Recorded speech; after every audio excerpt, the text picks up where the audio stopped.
नमस्कार, मराठी किचन क्वीनमध्ये आपण सगळ्यांचं खूप खूप स्वागत आहे। आज आपण बनवणार आहे एकदम झटपट अशी बनणारी मोकळी साबुदाण्याची खिचडी। तर इथे मी 1 कप साबुदाणा ऑलरेडी भिजवून घेतलेला आहे। त्यात आपण 1 छोटा चमचा मीठ घालूया आणि अर्धा कप इथं मी शेंगदाण्याचा कूट यात घातलेला आहे। चांगलं मिक्स करून घेऊया।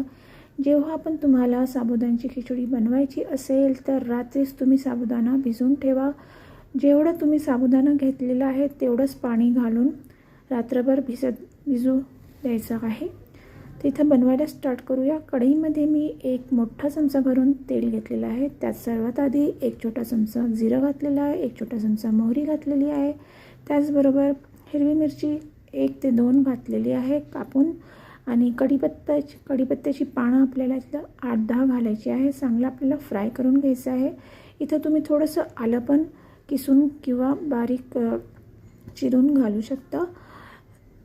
हे चांगलं फ्राय झाल्यावर साबुदाणा घालायचा आहे आपल्याला।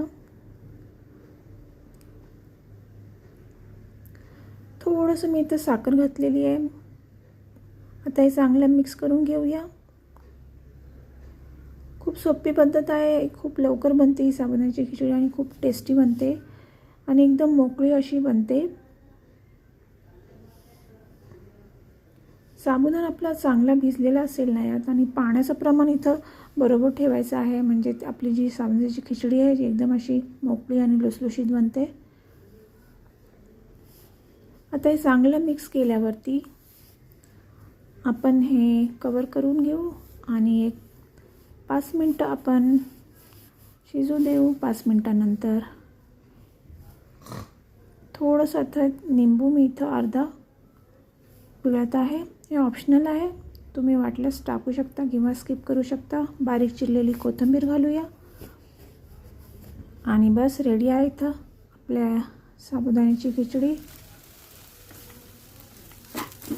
फ्रेंड्स, तुम्ही पहिल्यांदा माझं चॅनल विजिट करत असाल तर प्लीज चॅनलला सबस्क्राईब करून घ्या आणि त्याचबरोबर बेल आयकॉनला पण हिट करून घ्या, याने पण कोणती मी नवीन रेसिपी अपलोड केली तर त्याचा नोटिफिकेशन सगळ्यात आधी तुम्हाला कळणार। बस रेडी आहे इथं आपली एकदम मोकळी आणि टेस्टी साबुदाण्याची खिचडी। नक्की ट्राय करा आणि मला कमेंटद्वारे नक्की कळवा रेसिपी कशी वाटली। बाय।